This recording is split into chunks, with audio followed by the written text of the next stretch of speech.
예수님께서 직접 식사하시는데 나를 기념하라고 하셨습니다. 그렇죠? 근데 그냥 기념하라고 하신 게 아니라 식사를 하시면서 떡을 나누어 주시면서 이게 내 몸이라고 하신 거예요. 그렇죠. 지금 왜 예수님은 식사 시간에 이 떡을 나눠 주시면서 나를 기념하라고 하셨을까? 왜냐? 이 기념하라고 하는 말은 반드시 잊으면 안 되는 게 있다는 뜻이죠. 그죠? 절대로 잊으면 안 돼요. 어느 정도냐? 기념하라는 말은 나만 잊으면 안 되는 게 아니라 내 주변의 사람들도 지금 내가 하는 걸 보고 저 왜 저렇게 하지? 이 생각을 하고 내용을 전달하는 말도 되고요. 그래서 뭐 외국인들이 우리나라 오면 박물관이나 기념관 찾잖아요. 그죠? 왜 찾습니까? 우리나라의 지금 역사와 많은 일들을 알게 하기 위해서 그렇지. 또 지금 주변에 있는 사람들뿐만 아니라 이게 후대에 전달돼야 되기 때문에 그렇습니다. 그죠? 그러면 왜 빵을 주시면서 질문한 대로 빵을 주시면서 이걸 내 몸이라 그러고 기념하라고 하셨을까? 여기엔 진짜 큰 비밀이 있습니다. 초대교회 성도들은 성찬식을 매 식사 시간마다 있습니다. 그 다음에 유대인들은 자신들의 그 홀로코스트뿐만 아니라 자신들의 역사를 저녁 시간에 가족들이 식사하는 시간을 한 2시간 이상 가지면서 예배 예식으로 해서 항상 전달합니다. 이거 제가 실제로 유튜브에서 우리나라 사람인데 유대인에게 입양돼 가지고 유대인으로서의 삶을 계속 살고 있으며 지금도 그래서 성공해 가지고 우리나라 와서 세계적인 투자자로서 또 활동하고 있는 이제 분이 나와 가지고 자기가 유대인으로 그 유대인 가정에 입양되면서 자기랑 자기 동생이랑 어떤 교육을 받았는지 그들은 어떤 문화를 갖고 있는지 설명하는 시간을 제가 유튜브에서 봤어요. 실제 그렇게 합니다. 어느 정도냐 하면 자기 부모님, 자기 조상들 이름들 이 카드 만들어 가지고 있잖아요. 그거 하나씩 보여주면서 이분이 누군지 아냐 이러면서 그걸 쭉 설명한대요. 식사 시간에 느긋하게 앉아가지고 막 그걸 굉장히 강조하면서 또 한다는 거죠. 근데 지금 예수님이 우리에게 지금 이 빵을 먹으면서 예수님의 몸을 기념하라고 하는 것은 큰 의미가 있는데 첫 번째는 아까 말씀드린 대로 우리가 영원히 기억해야 되기 때문이고 두 번째는 어떻게 돼야 되냐 하면 그냥 1년에 한 번 기억하고 이런 게 아니라 모든 사람 다 밥 먹잖아요. 그죠? 매일 항상 기념하라는 겁니다. 그래서 이제 그게 성찬식으로 초대교회 사람들은 모든 예배와 모든 식사 시간에 그렇게 했는데 근데 그게 이제 넘어와서는 어떻게 뭘로 변했냐면 식사 전에 기도하는 예식으로 바뀐 겁니다. 근데 이제 이게 얼마나 그 전통이 변질되냐 하면 제가 어렸을 때 저희 외할머니 집에 가면 외할머니가 항상 식사 전에 찬양 하나 하고 대표 기도를 한 명이 하고 그다음에 식사를 했단 말이에요. 제가 한 5살 때쯤 됐나? 아무튼 학교 들어가기 전이었는데 저한테 그 대표 기도를 시켜가지고 어른들이 이제 기도를 길게 하는 걸 보면 이제 잘한다고 느꼈으니까 나도 잘하려고 길게 이제 막 하다가 기도 끝나고 난 다음에 큰 이모한테 욕 먹었던 기억이 나요. 그러면 식사 다 이게 식고 다른 사람들 먹고 싶은데 이게 지금 고통스럽게 만드는 거니까 짧게 해라 이렇게. 그때 식사 전에 기도를 그냥 밥 주셔서 감사합니다. 우리 다 건강하게 해주세요. 잘 먹고 잘 살게 해주세요. 이렇게 기도해야 된다고 생각했어요, 제가. 뭘 기도해야 되는지 내용이 전달된 건 없는 거죠. 그런 식으로 변질돼 버린 겁니다. 그러니까 그 다음에는 어떻게 되냐? 신앙 좋은 척하기 위해서 기도하는 그래서 우리는 기독교 집안에 이렇게 뭐 태내기 위해서 많은 그래서 뭐 식당 가가지고 큰 소리로 막 기도하고 뭐 이렇게 하는 어떤 외식 행위로 변질돼 버린 건.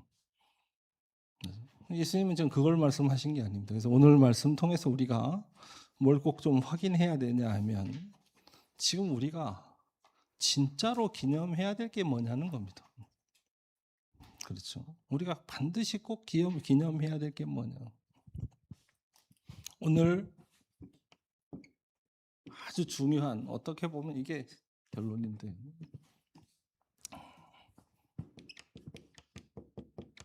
항상 해야 될 게 있습니다. 네. 자, 보세요. 요새 박진영 씨가 나와가지고 그 집회하고 예배를 인도하고 그러면서 여러 가지 강의를 많이 하더라고요. 근데 제가 이제 그 부분에 대해서 또 한국 교계에서는 이거 좀 잘못됐다. 무슨 권위로 그리 하냐, 네가. 뭐 이런 부분부터 뭐 여러 가지 논란이 많아요. 저도 그걸 보면서 뭐 꼭 목사 안수 받은 사람만이 설교하고 예배드리고 해야 되냐? 제가 볼 때는 그렇지 않죠, 그죠? 그럼에도 불구하고 왜 꼭 신학교 가고 목사 안수 받은 사람이 예배를 인도하고 막 이렇게 합니까? 이유는 한 가지입니다. 그리스도께서 우리에게 주신 그 언약을, 그 복음을 제자들에게 복음을 주셨고 그 제자들을 통해서 전파되어져 나갔는데, 그래서 교회가 생기면 그 제자들이 가서 지금 이 사람들이 알고 있는 생각하는 이 복음이 그리스도께서 주신 복음이 맞다라고 인증을 했어요. 그렇죠. 그래서 예를 들면 안디옥 교회에서 교회가 생겼을 때도 예루살렘에서 제자들을 파송해서 지금 그들이 갖고 있는 믿고 있는 내용과 신앙을 확인했죠, 그죠? 그래서 그게 맞다라고 하고 성령의 역사가 일어나는 걸 보면, 그러면 이 사람들은 우리와 같은 믿음을 가진 사람이다, 이 인증이 된 거예요. 그러면 보세요, 지금 우리는 우리가 같은 믿음을 갖고 있다는, 또 그리스도께서 주신 그 메시지와 사도들이 전한 그 메시지가 지금 우리와 같다라는 기준이 뭐냐 이거예요.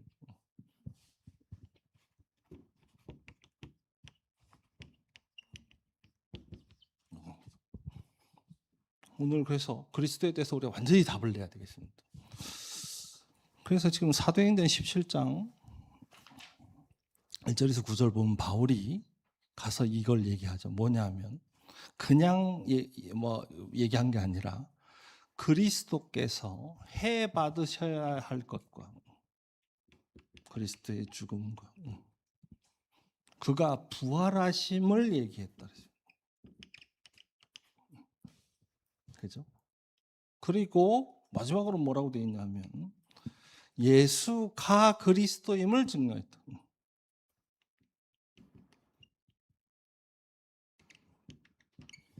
제가 이거 이 목사님이 초창기 메시지 때 이 얘기 참 많이 하셨죠. 뭘 얘기했냐면 예수가 그리스도, 예수는 그리스도, 그렇죠?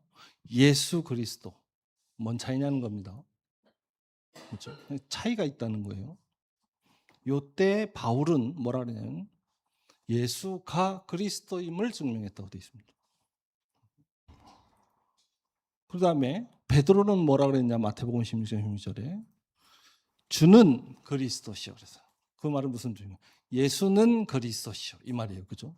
이때는 는 그랬습니다. 그러면 는이라는 말이 붙은 건 뭘 의미하죠? 신앙 고백입니다.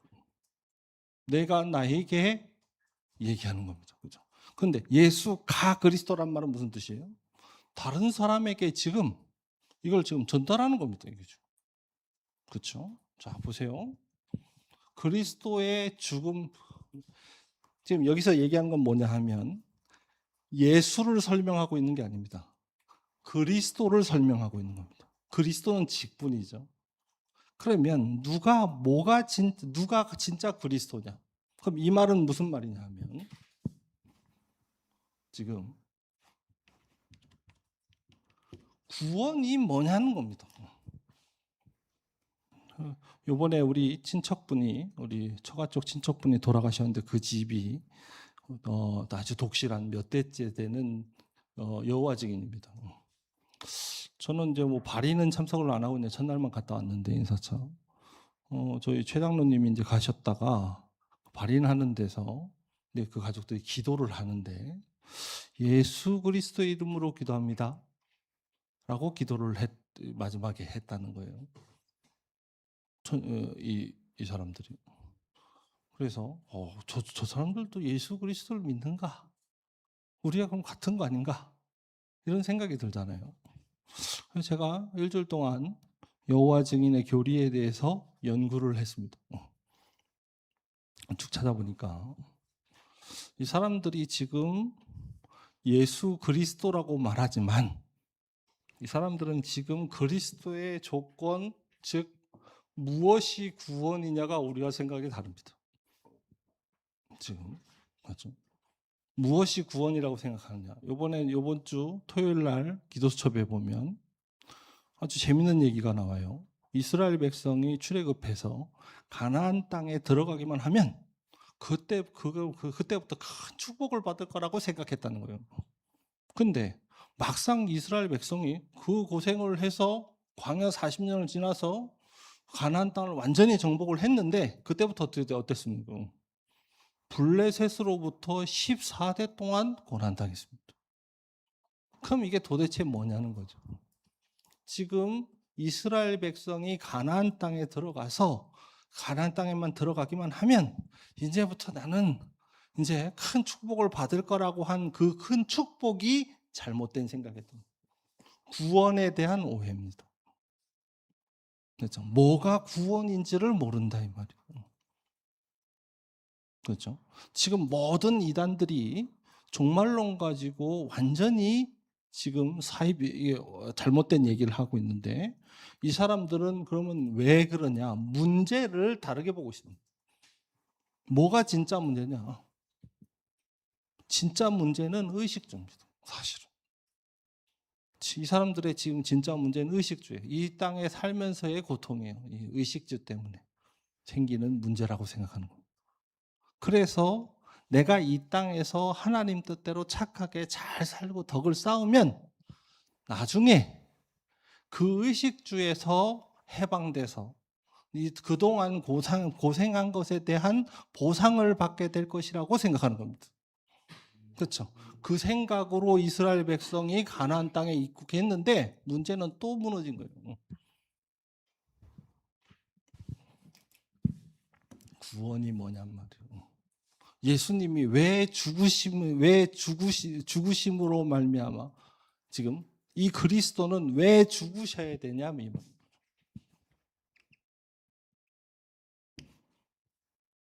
그렇죠.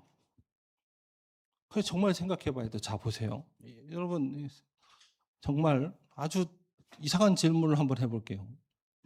어떤 여자가 길을 가다가 얼마 옛날에 여기 시흥인가요? 서울에서 있었던 사건이죠. 몇 년 전에 학교 선생님이 지금 출근을 하려고 걸어가고 있었어요. 공원을 가로질러서. 그때 마침 정신 이상한 친구가 아무나 붙잡고 강간을 해야겠다는 생각을 하고 이제 가다가 그 여자를 발견한 거예요. 그래서 강간을 하려니까 무기도 준비했죠. 너클을 준비를 해가지고 이걸 주머니에 넣고 가다가 여자를 발견. 사람 없으니까 때려가지고 강간한 거예요. 근데 이 여자가 막 반항하니까 더 때렸겠죠. 죽이려고 했는지는 모르겠습니다. 그러나 분명히 때려가지고 기절시켜야 내 맘대로 하니까 때려가지고는 강간을 했는데 그 여선생님이 죽었어요. 출근하다가. 그러면 이 여선생님이 죽은 건 그 사람이 죽였기 때문입니까? 자기 죄 때문입니까?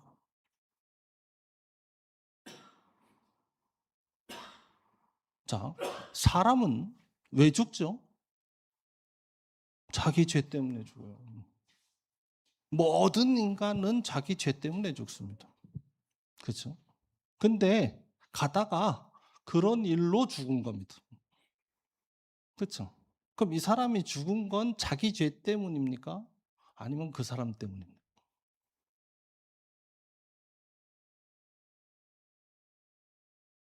우리가 지금 이 부분을 착각해요.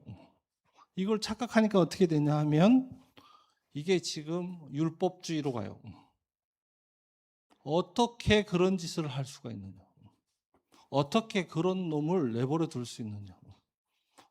그러면 그 놈을 우리가 최소한대로 용서한다, 힘들지만 용서한다 쳐도 지가 철저하게 회개를 해서 다시는 안 그러겠다로 벌도 신나게 받아서 내 속이 좀 풀려야 그래야 용서할 수 있잖아요. 그죠?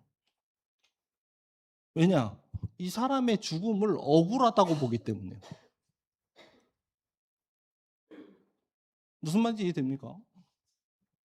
예수님의 죽음은 억울한 죽음입니까? 아니면 지금 우리를 구원하시기 위한 죽음입니까?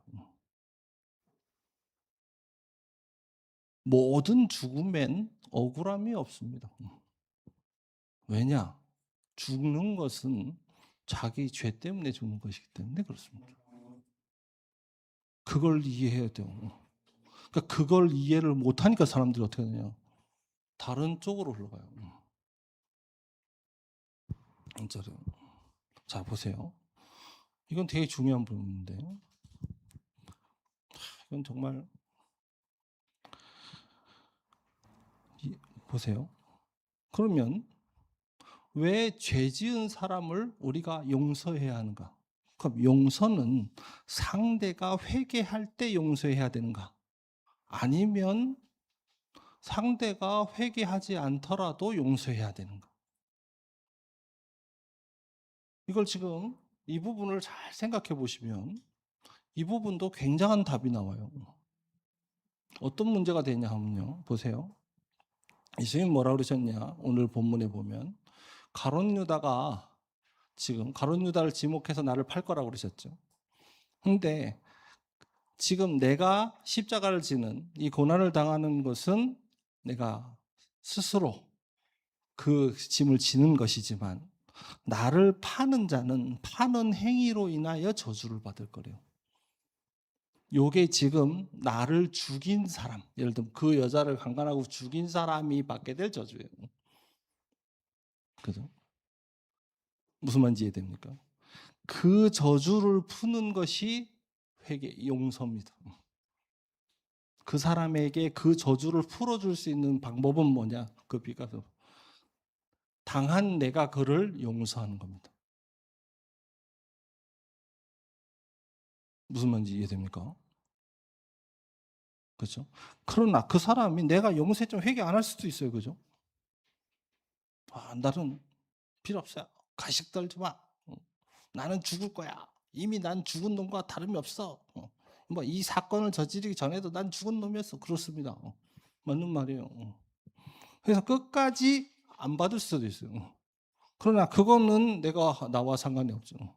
그런데 내가 용서를 해주면, 용서를 안 하면 그 사람이 그 부분을 해결받을 수가 없는 거예요. 그러니까 이것은 저주를 푸는 행위가 됩니다. 무슨 말인지 이해되죠? 자, 예수님이 지금 가늠한 여인을 구해 주셨죠. 그죠? 죄 없는 자는 돌로 쳐라 그러고 나도 너를 용서하노니 다시는 죄를 짓지 말라 그랬습니다. 근데 여자가 그렇습니다. 다시는 죄를 안 짓겠습니다라고 말하는 구절은 없습니다. 공개적으로 그 사람이 먼저 다시는 내가 죄를 안 지을 테니까 용서해 주십시오라고 말한 적도 없습니다.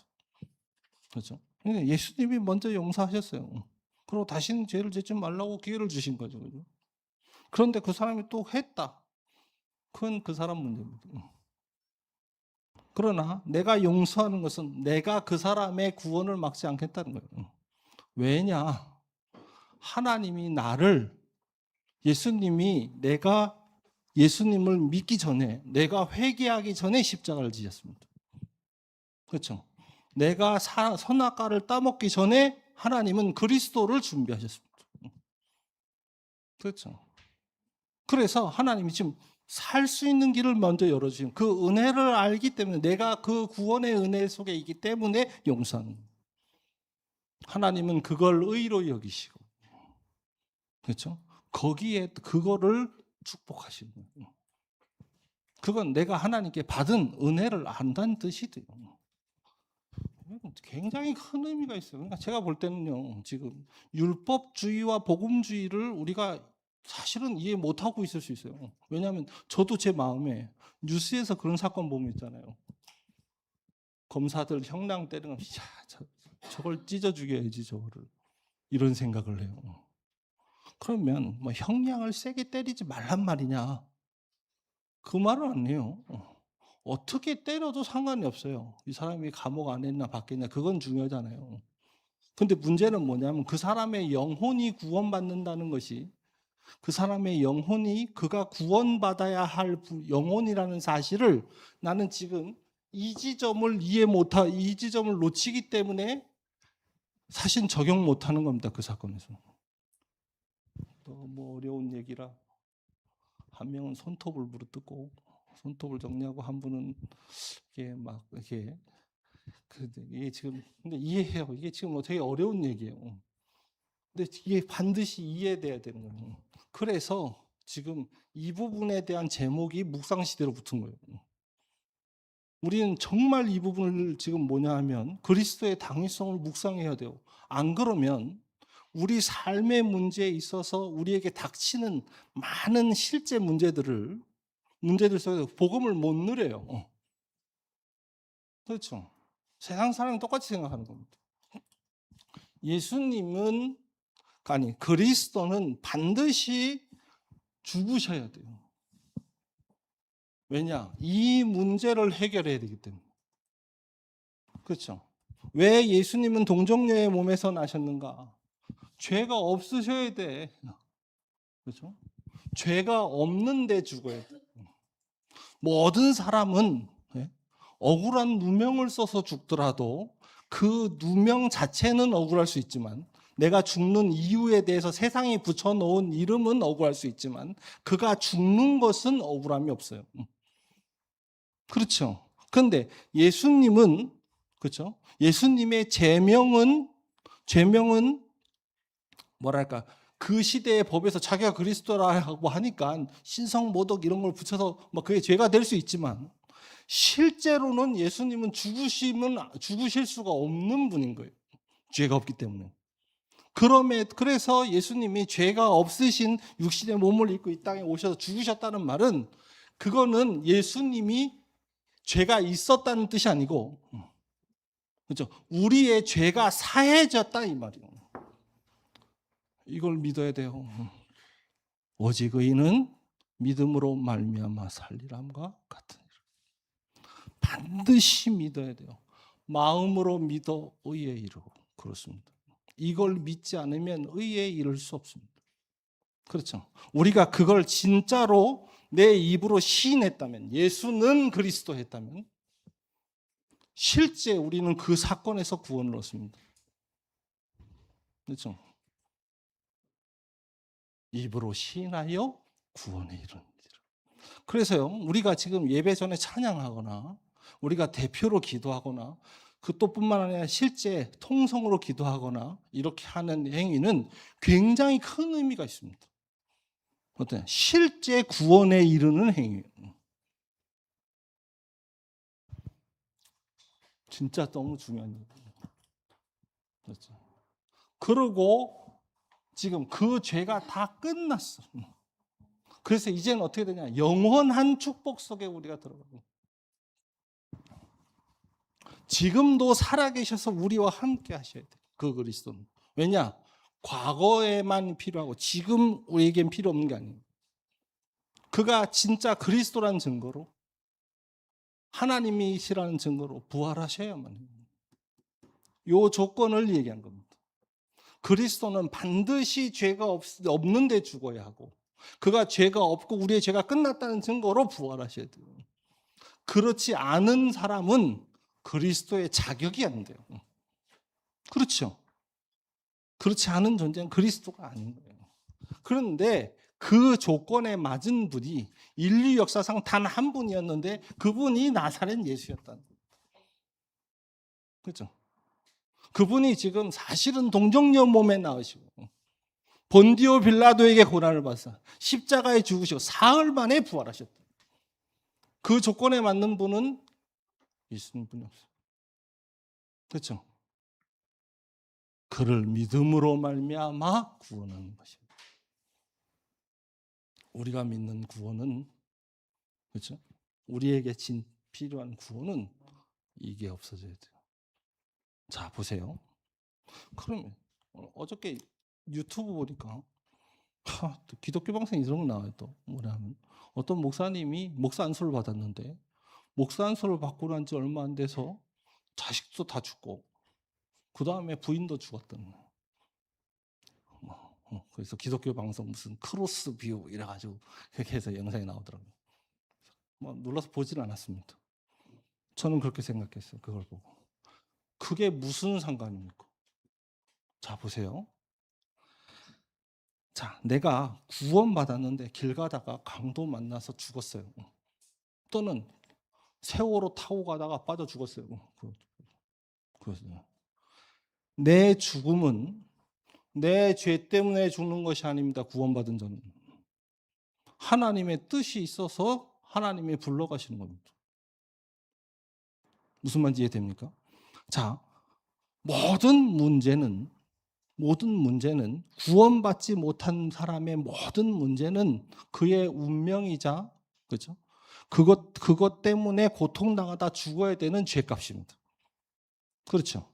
그러나 구원받은 자에게 생기는 모든 문제는 하나님의 계획을 이루기 위한 일입니다. 그 의미가 달라진 겁니다. 그걸 보고 구원해요. 지금 예수님이 그걸 하려고 하신 거예요. 너는 죄와 저주, 사망의 권세로부터 빠져나가겠다는 거예요.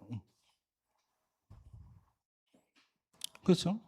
그래서 믿는 자에게 문제는 하나님이 주시는 답이며 믿는 자에게 주시는 갈등은 하나님이 주시는 큰 갱신이며 믿는 자에게 주시는 위기는 그게 아니고 기회다.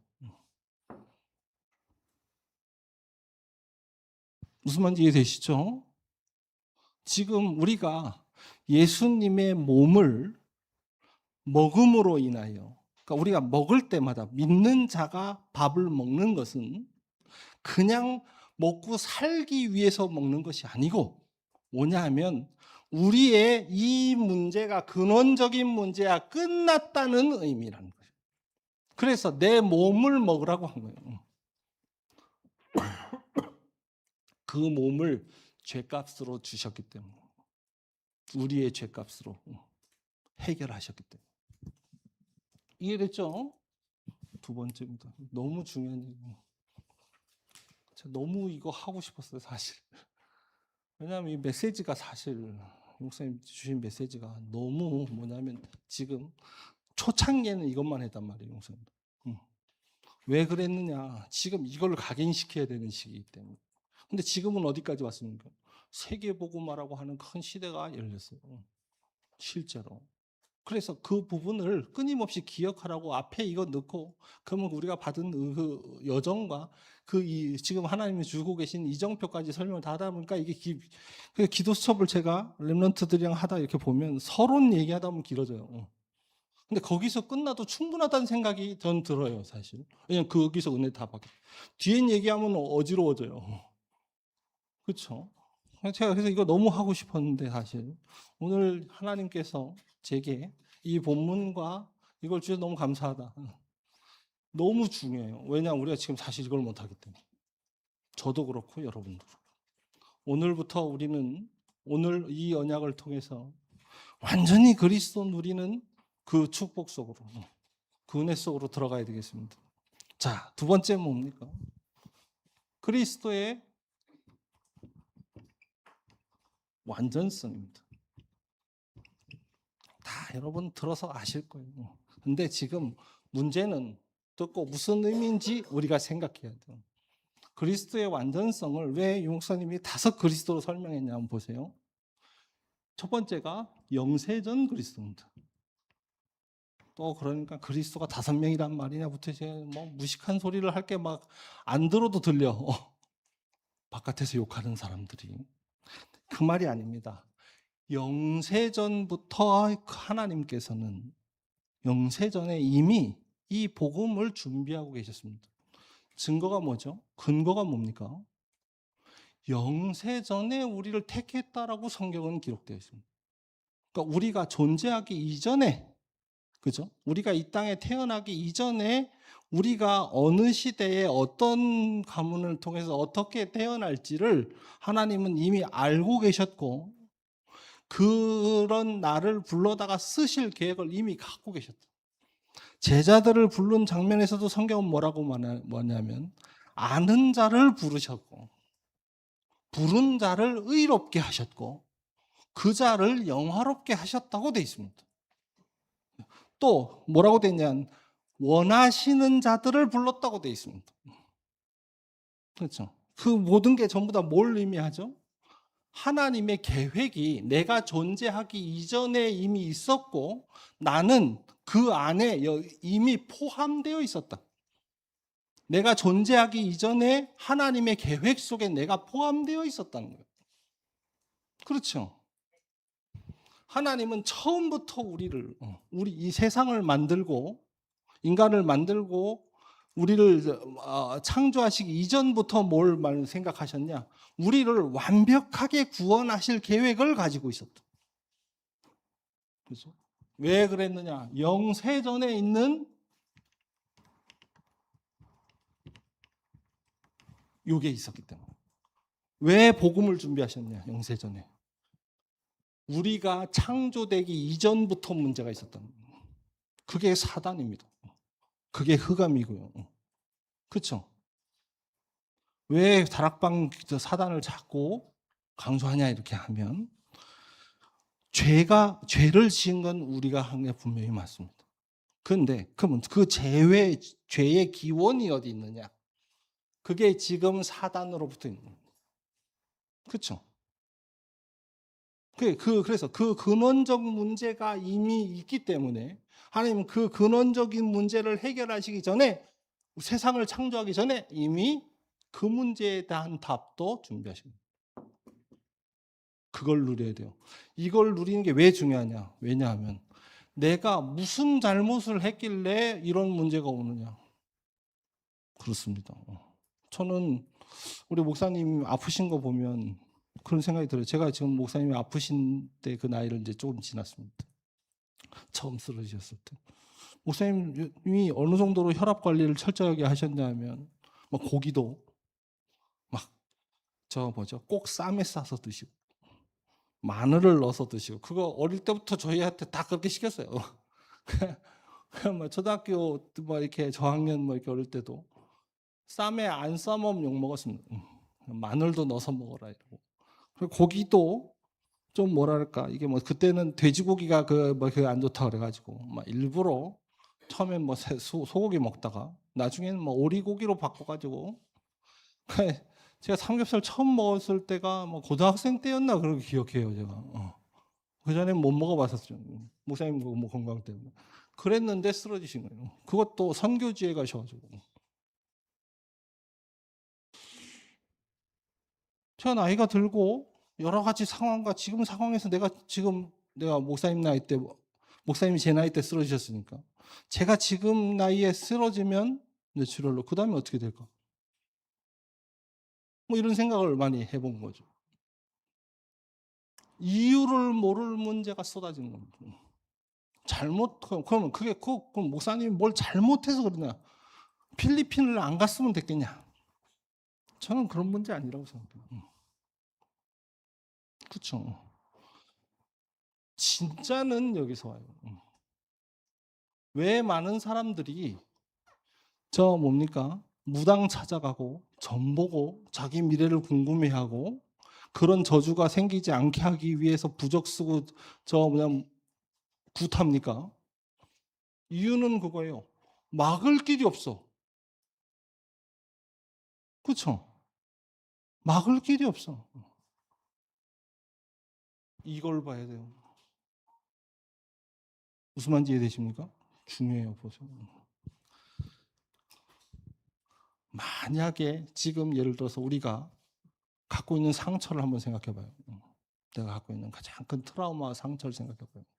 내가 만약에 이 가문의 이 부모님 밑에서 태어나지 않았더라면 그 상처는 없겠죠, 그죠? 다른 상처가 있을지언정 그건 없겠죠, 그죠? 내가 갖고 있는 내 상처의 아주 근원적인 부분을 보면 사실상 운명입니다. 그죠? 우리가 대한민국 사람으로 태어난 한 일본을 미워하는 상처를 가져야 돼요. 가질 수밖에 없어요. 그죠? 이스라엘 백성으로 태어나는 한, 그죠? 내가 당한 것도 아닌데, 유대인의 역사가 나의 상처가 돼요. 그죠? 그러면 그걸 내 맘대로 바꾸는 수 있습니까? 못 바꿔요. 내가 남자로 태어나는 거, 내가 어떤 민족이 어떤 나라로 태어나는 거, 그거 정해지는 거 아니에요. 영세전 문제를 알아야 돼요.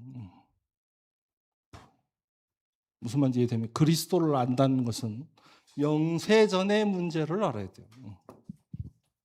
자, 두 번째. 예수님이 그래서 실제로 성육신하신 겁니다. 무슨 말입니까? 하나님이 지금 인간의 몸을 입고 이 땅에 오셨다는 거죠. 이게 뭘 의미하느냐? 이게 지금 과거의 문제를 해결을 의미한다. 왜 이게 과거의 문제일까요? 예수님이 성육신. 무슨 말이냐? 육신으로 오신 예수님은 옛날에 오셨잖아요. 그죠? 나는 그분의 얼굴도 몰라요. 그죠? 근데 문제는 뭐냐? 이분이 지금 실제 오셨어요. 그죠? 실제 오셨고 이분이 과거에 실제 십자가를 지심으로 말미암아 인류의 모든 사람의 죄의 문제를 끝내버립니다. 그렇습니다. 그렇습니다. 그 증거를 붙잡아야 돼요. 육신을 입고 오셨다는 말은 우리는 예수가 그리스도라는 증거를 붙잡아야 돼요. 그렇다면 나의 과거는 상처가 아니고 발판입니다. 묵상하셔야 돼요. 그냥 아멘 하면 안 돼요. 이거 진짜 생각해 봐야 돼요. 진짜 내 과거가, 내 그때 그 어려움이, 그 이상한 문제가 말이에요. 그게 사실은 하나님의 일을 이루기 위하여 하나님이 주신 하나님의 계획 속에 있는 일이라는 거예요.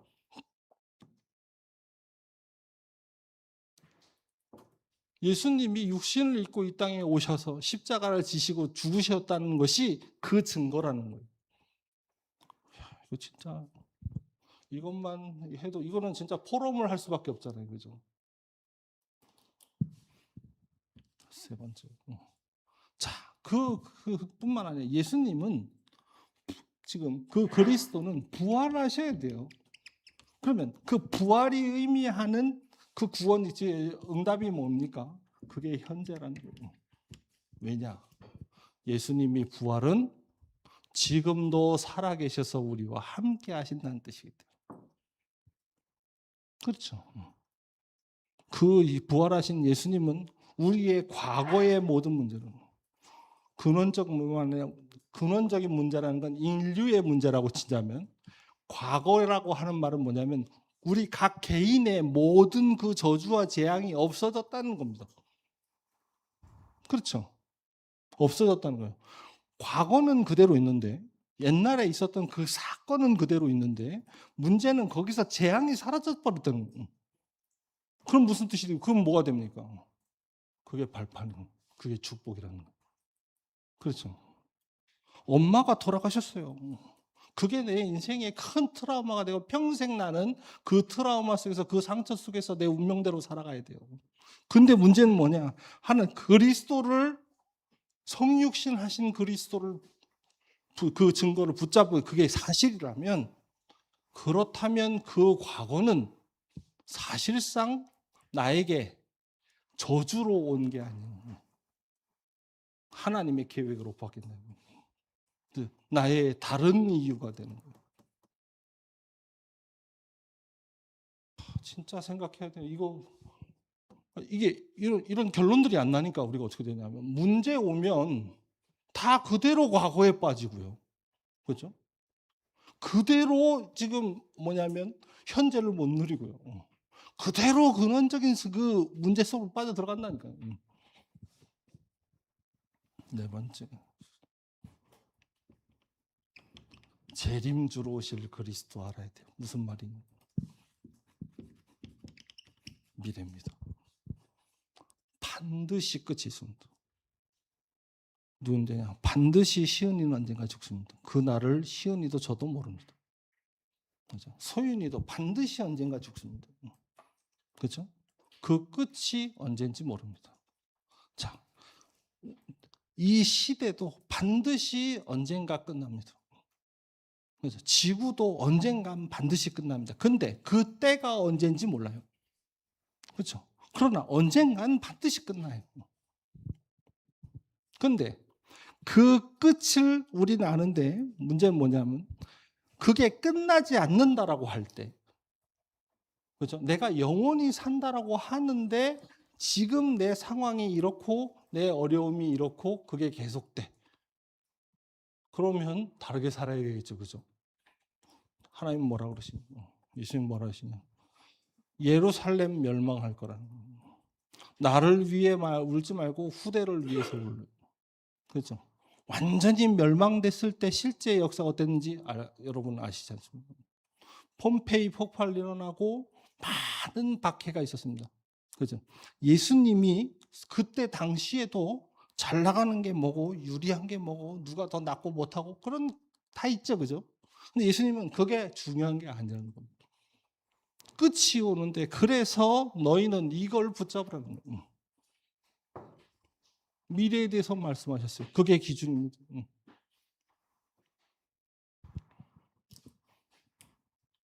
나섰지. 예수님은 그냥 재림하시는 것이 아니고 심판주로 오시는 겁니다. 무슨 말이냐? 예수님이 다시 오시는 날 인간을, 세상을 심판하는 기준이 있습니다. 그렇죠. 그 기준이 뭐냐? 영원한 것입니다. 영원한 문제와, 그렇죠? 영원한 축복입니다. 그렇죠? 자, 보세요. 근데 우리가 살다가 돈 많이 못 벌고 빚 지고 죽었어. 예수님이 다시 오셔가지고 심판하실 때, 야, 너 왜 빚 지고 죽었어? 이렇게 얘기하시는지 않는다는 거예요. 그러면 예수님이 다시 오실 때 심판의 기준은 뭐냐? 영원한 것이 기준이다. 영원한 게 뭐죠? 하나님의 말씀이 영원하고요. 그렇죠? 하나님의 역사가 영원하고요. 그렇죠? 우리의 영혼이 영원합니다. 그렇죠? 지옥도 사단도 영원해요. 그죠? 그게 기준이라는 거예요.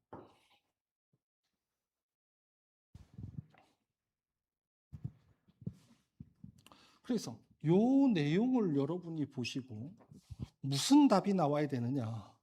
그렇구나. 그리스도는 완전하시구나. 이 답이 나와야 돼요. 그러면 우리가 이걸 아는데 완전하다는 건지 모르겠어. 자, 보세요. 이걸 알고는 여러분이 뭐가 나와야 되냐면 그리스도는 나에게 충분해요. 그죠? 여러분이 이걸 안다면 그리스도는 우리의 삶 현장 전체를 볼 때 완전해. 다른 게 필요 없어. 어떤 문제, 어떤 상황, 어떤 현장도 그리스도면 뭐 다른 게 필요 없어. 완벽해. 하나님의 보세요. 이게 지금 그리스도의 여정이라고 볼 때. 그렇죠? 이 여정 속에 있는 나는, 내가 이 여정이 완벽해 보여요. 이 여정 속에 있는 내가 완벽해 보여요.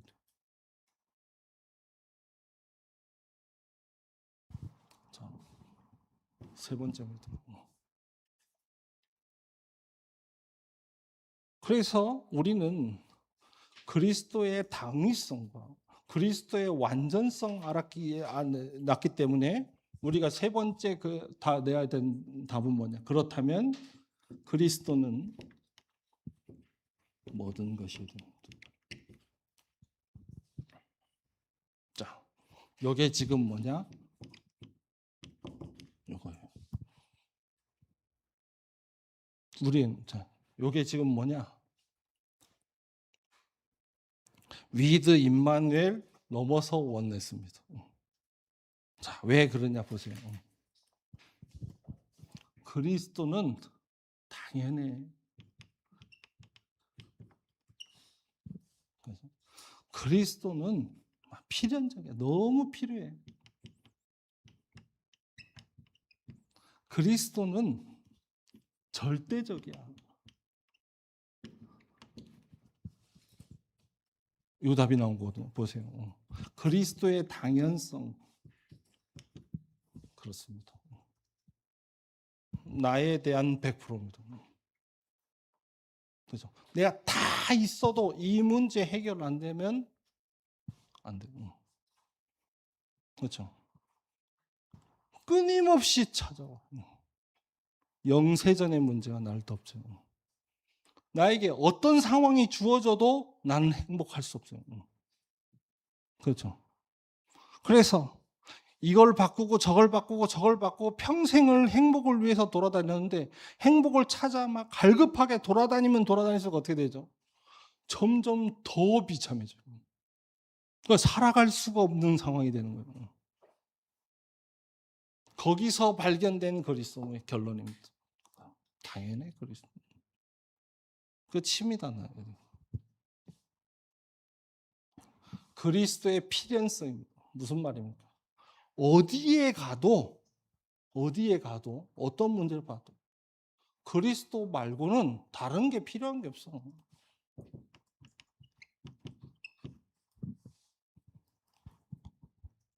현장에 대한 100%.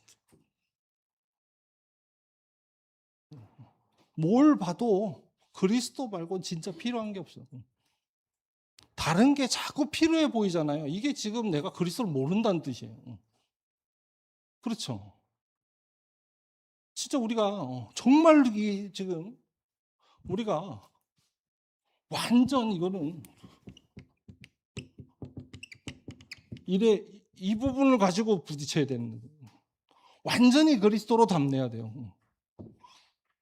그렇죠? 어디를 봐도 무슨 문제를 봐도 그리스도 말고는 필요한 게 없어. 누구를 봐도 어떤 문제를 봐도 어떤 현장을 봐도 이렇게 돼야 돼. 우리는 세계복음화를 보는 겁니다. 이 그리스도는 절대적입니다. 그렇죠? 우리가 아무리 미래를 봐도 있잖아요. 지금 세상이 이렇게 변할 것도 같고 저렇게도 변할 것 같고 막 이러잖아요. 기준을 근원에서 영원으로 보지 않아서 그래요. 근원에서 영원으로 볼 때 그리스도는 절대적이에요. 그렇죠? 우리가 죽을 때를 생각하면 진짜로 사람이요 정말로 딱 이제 나는 죽는구나 이렇게 되면 그때 우리의 모든 생각은 완전히 변합니다. 내가 중요하게 생각하던 것들 중 내가 죽을 때도 중요한 건 하나도 없습니다. 내가 죽을 때 진짜 걱정되는 문제가 사실은 이제 진짜 문제인데 내가 진짜 죽는다라고 할 때 걱정될 거 없습니다. 사실은. 그렇죠. 우리는 지금 반드시 우리의 미래, 다시 말하면 우리의 미래가 정해져 있습니다. 끝이에요.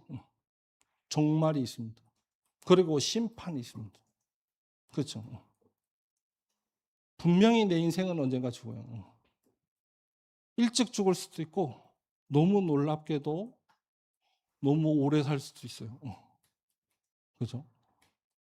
어떻게 될지는 우리가 모르지만 언제 우리가 죽을지는 모르지만 분명한 것은 우리는 이 땅을 반드시 떠나게 됩니다. 그렇죠? 그때 우리에게 절대적인 것은 그리스도뿐이 없습니다. 정말 생각해야 돼요. 그래서 우리 마음에 이 답이 나오는 겁니다.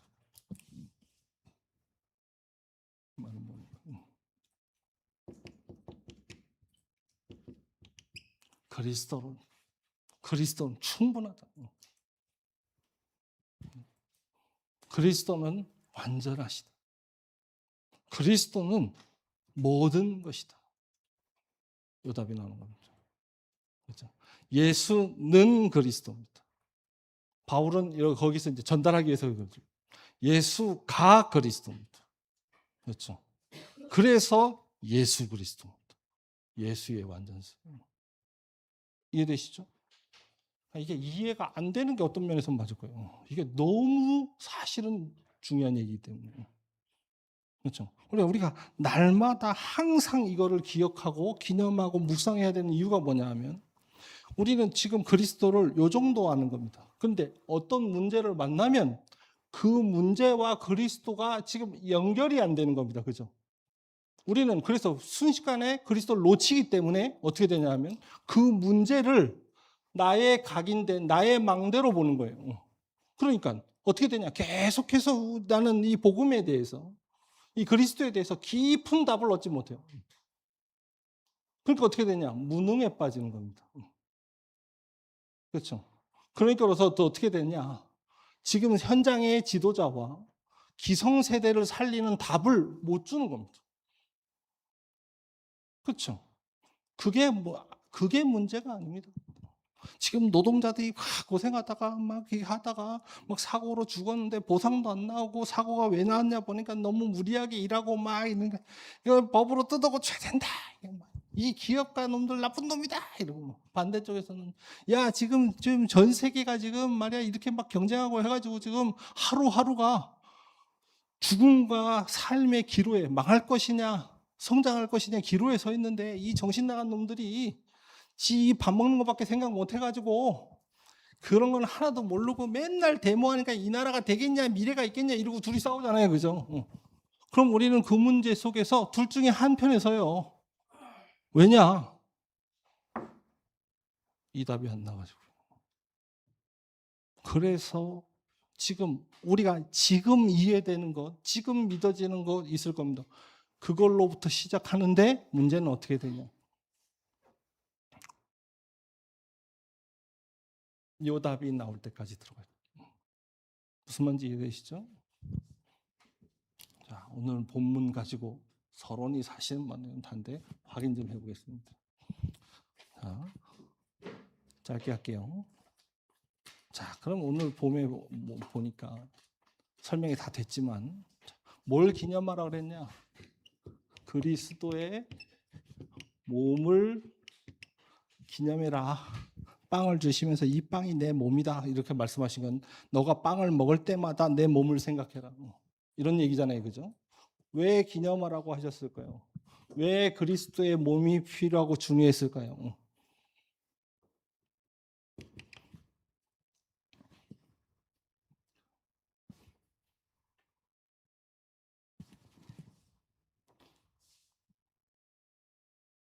뭡니까?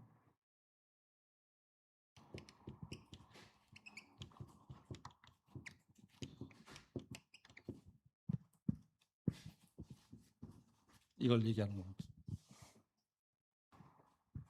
그리스도가 오셨습니다. 그 그리스도는 이 그리스도입니다. 그죠? 그 그리스도는 이 그리스도입니다. 그 그리스도는 지금 예수님의 이 몸은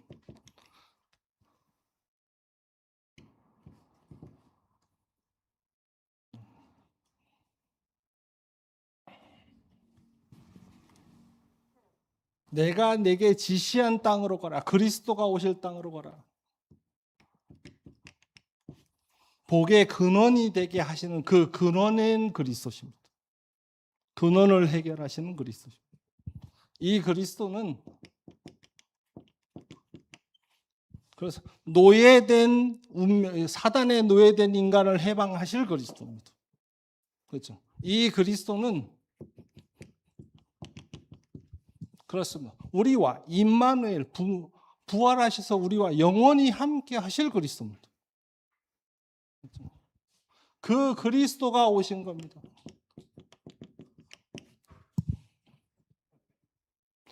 뭘 그리스도의 몸을 기념하란 말은 이걸 기념하라. 이게 이 약속이 성취된 것을 기억하라는 거예요. 너의 저주와 운명, 죄에서 사망 권세에서 너는 빠져나왔다는 그 사실을 기념하는 거죠. 두 번째.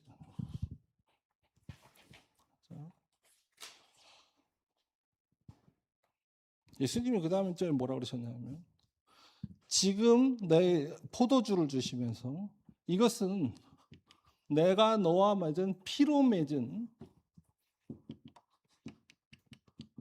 새 언약이라고 그러셨어요. 그렇습니다. 그리스도께서 지금 우리의 근원적인 이 문제를 끝내셨어요. 우리의 운명을 끝내셨습니다. 어떻게 하면 잘 먹고 잘 살지 고민하다가 거기에서 몸부림치다가 죽을 그 운명에서 빠져나온 겁니다. 그렇죠? 그리고 우리에게 새 언약을 주셨습니다. 뭡니까? 세계복음화입니다. 그렇죠? 새 언약을 주셨어요. 우리말로 말하면 뭐냐? 감람산에서 주신 7망대 7여정 7리정 보좌와 나라와 일 이걸 주셨던 거예요. 그래서 지금 이 내용은 말씀 안 하셨는데 나의 죽음은 내 피는 지금 너에게 이 잔을 붓는 것은 너에게 내 피를 붓는 것인데 새 생명을 주신 것이다. 과거의 그 문제를 완전히 해결해버려. 그래서 바울이 이걸 묵상하고 뭐라고 말했냐. 나는 그리스도와 함께 십자가에 못 박혔나. 그런즉 이제부터는 내가 사는 것이 아니고 내 안에 그리스도께서 사는 것이다. 그 언약 속에 납니다. 너무 이게 우리가 받아야 될 응답이에요. 바울의 이 고백이 있잖아요. 이게 우리가 받아야 될 응답이에요. 우리는 이 묵상 속에서 이 묵상 시대 속에서 하나님이 주시는 이 응답을 하나님이 기가 막힌 말씀으로 주실 겁니다. 기가 막힌 고백 아닙니까 진짜로? 영원한 고백이죠. 하나님 보시면 얼마나 기쁘셨는지 그가 써놓은 그 글을 몇천 년이 지난 지금까지 토시 하나 틀리지 않고 전달되도록 내두신 거예요. 참 굉장한 얘기죠. 우리가 많은 글을 쓰고 하지만 다 사라지고 없어지겠죠. 그렇죠? 근데 하나님이 너무 이 지금 복음에 대해서 깨달은 지금 바울의 고백이 얼마나 그게 기쁘셨는지 그렇게 전달하게 하셨던. 우리는 그 응답을 지금 받아야 돼. 세 번째. 뭡니까? 예수님이 그러면서 지금을 얘기하시죠. 무슨 말이냐? 지금 일어나고 있는 말씀 성취를 통해서 증거를 자꾸 주시는 거예요. 응답을요.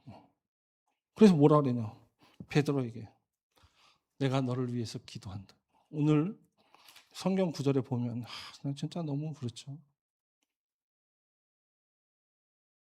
뭐라 그러셨냐면 영원한 언약부터 내가 12지파를 다스리게 하고 이런 하는데 근데 지금 이루어질 말씀을 얘기하시죠. 뭡니까? 너가 나를 3번 부인할 거야. 그것도 닭이 울기 전에. 그러면서 예수님이 뭐라 그러시냐? 너가 그렇게 했더라도 회복되도록 기도했어. 그러니까 너는 회복되거든. 돌이켜서 너희 형제들을 굳게 해라. 기가 막히죠. 그래서 베드로가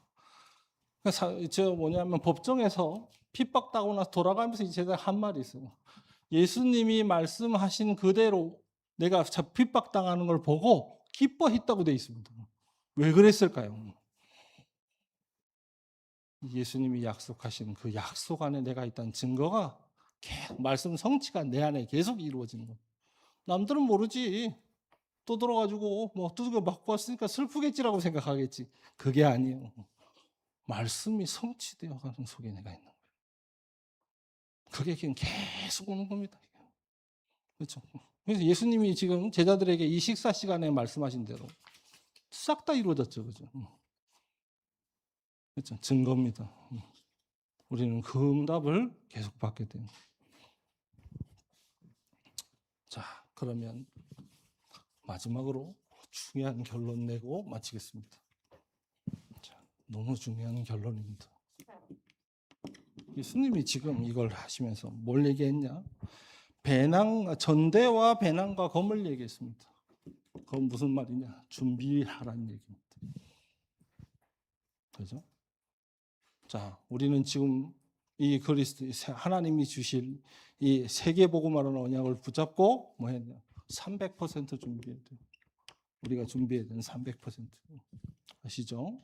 자, 두 번째, 지금 예수님이 너무 재밌는 얘기죠. 뭐라고 되냐면 39절에 보면 예수께서 나가사 습관을 따라 감람산에 가심에 제자들도 따라갔다는 데 있습니다. 근데 이게 뭐냐? 습관에 따라. 예수님도 자신의 규례에 따라 지금 감람산에 올라가셨다는 거예요. 그렇죠. 우리는 지금 반드시 회복돼야 됩니다. 뭡니까?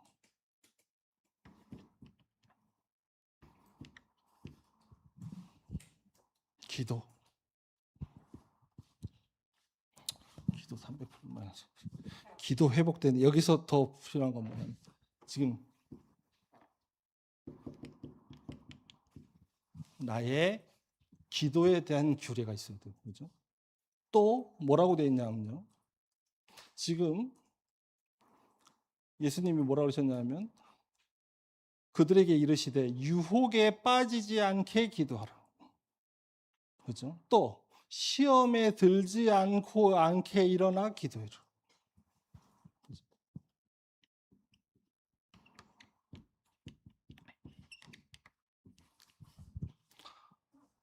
있습니다. 이 문제가. 그렇죠? 유혹도 있고 시험이 들 만한 상황도 옵니다. 그렇죠? 기도는 우리가 기도하지 않으면 이길 수 없습니다. 각인시키지 않으면 지금 우리는 거기서 속을 수밖에 없습니다. 그렇죠? 그리고 또 뭐라고 되어 있냐면 예수께서 애써 간절히 기도하시니 땀이 땅에 떨어지는 핏방울 같이 되더라. 간절한 기도를 얘기했습니다.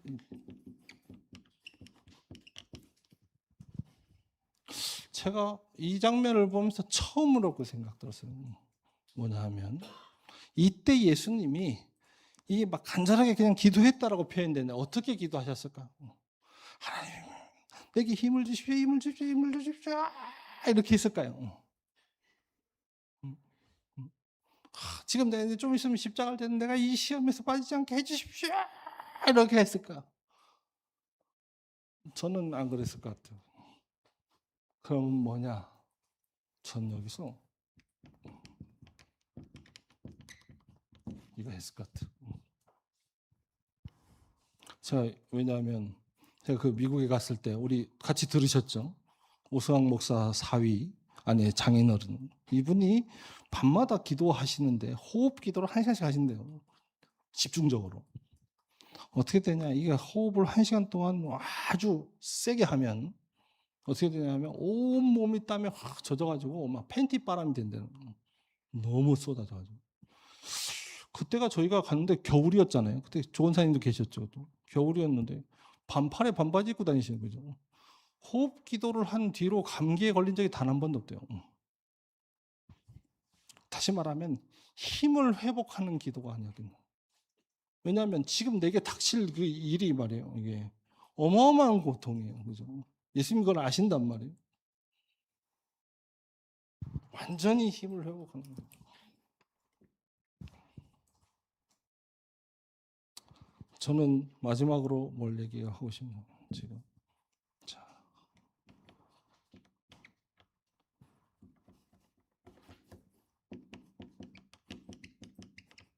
말씀에 성취를 보는 눈입니다. 자, 여기 보니까 마지막에 보면 예수님이 이제 잡히신 후에 보니까 어떤 장면이 나오냐면 이제 공회에 끌려가서 이제 이들이 묻죠. 70절에 보니까 내가 하나님의 아들이냐 이렇게 물었습니다. 그죠? 공개적으로 신성모독으로 이제 잡아내려고 예수님한테 네가 하나님의 아들이냐 이렇게 물으니까 예수님 뭐라고 대답하셨냐? 너희가 내가 그라고 말하고 있느니라 그랬습니다. 자, 이게 무슨 뜻입니까? 제가 이걸 좀 고민했어요. 오늘 아침에 응답은 그 말이고 무슨 말이냐 보세요. 지금 이 사람들이 네가 하나님의 아들이냐? 라고 하면서 핍박하잖아요. 그죠? 네가 그리스도냐? 이러고 핍박한단 말이에요. 그리스도이기 때문에 이걸 당하고 계신 거예요. 그렇죠? 무슨 말인지 이해됩니까? 바울은 이 부분을 가지고 뭐라고 했냐? 그리스도께서 고난을 당하셨는데 우리가 고난을 당하는 것이 왜 문제가 되느냐? 그렇죠. 오히려 그의 고난에 우리가 참여된 것으로 인하여 기뻐한다 그랬어요. 그렇죠. 그의 고난에 내가 참여된 것이라는 거예요. 이 사건. 말씀의 성취, 응답을 보는 눈입니다. 그렇죠. 예수님이 지금 왜 이 잡혀가지고 지금 이 모욕을 당하고 재판을 받고 이런 질문을 받죠? 그게 내가 하나님의 아들이기 때문에 당하는 거예요. 그래서 너희가 지금 나를 그렇게 하는 것이, 나에게 그 말을 하는 것이, 이렇게 지금 나를 만드는 것이 너희가 지금 나를 그리스도라고 말하는 것이다라고 말해요. 기가 막히네. 제 속으로 이거 다 얼찌나 통쾌하든지 그러면서 마음에 그런 생각이 들었습니다.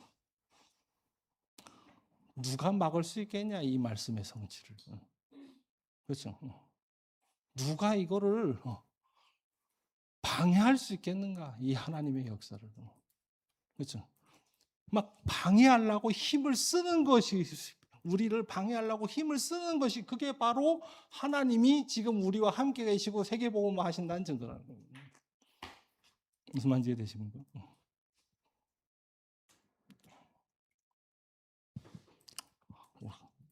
하나님은 우리에게 오늘 우리가 영원히 기억해야 될 중요한 그리스도라는 답을 주셨습니다.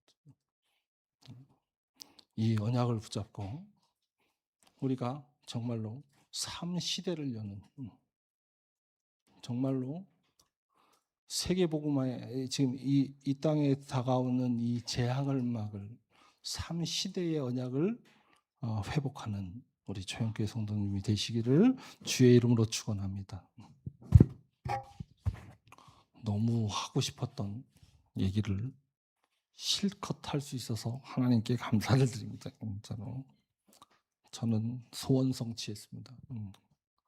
정말 목사님이 그리스도에 대해서 말씀하시고 또 우리가 여러 가지 문제를 만날 때마다 어떻게 해야 되는가 고민하고 이렇게 할 때마다 내 마음에 늘 이런 생각을 들었습니다. 왜 나에게 이 그리스도로 충분하지, 나는 왜 이 그리스도로 충분치 않은가? 나는 왜 그리스도를 아는데 지금도 어떻게 하면 되나를 고민하나? 완전한 그리스도를 아는데 어떻게 해야 되나를 고민하는가? 나는 이 그리스도를 아는데 왜 이것도 필요하고 저것도 필요하고 막 이래야 되고 저래야 되는 게 이리도 많은가? 이런 생각이 저한테 많이 들었거든요. 하나님께서 오늘 이 말씀을 저를 통해서 증거할 수 있도록 저에게 이걸 증거할 수 있도록 있는 기회를 주셔서 너무 감사하고 오늘 말씀을 통해서 우리가 한 주간 답이 나올 때까지 이것으로 우리의 모든 것이 끝날 때까지 정말 집중해서 기도하는 그런 응답 받기를 주의 이름으로 축원합니다. 제가 기도하고 축도로 예배 마치겠습니다. 은혜가 많으신 하나님 감사합니다. 우리가 지금 절대 불가능한 문제들 또는 문제가 아닌 문제들 또는 문제를 만들어서 고민하는 삶을 살고 있는지도 모르겠습니다. 주께서 그리스도를 완전한 그리스도를 우리에게 주셨사오니 우리가 이 사실을 24 누리게 하여 주시며 그 응답을 25 기다리게 하시고 찾게 하시고 우리가 영원한 것에 도전하는 응답받게 하여 주옵소서. 이제는 우리를 구원하신 우리 주 예수 그리스도의 은혜와 성부 하나님의 놀라우신 사랑하심과 성령 하나님의 역사하심이 237 5천년적 언약을 잡은 우리 초원교회 모든 성도들 머리 위에 이제로부터 영원까지 항상 함께 계실지어다. 아멘.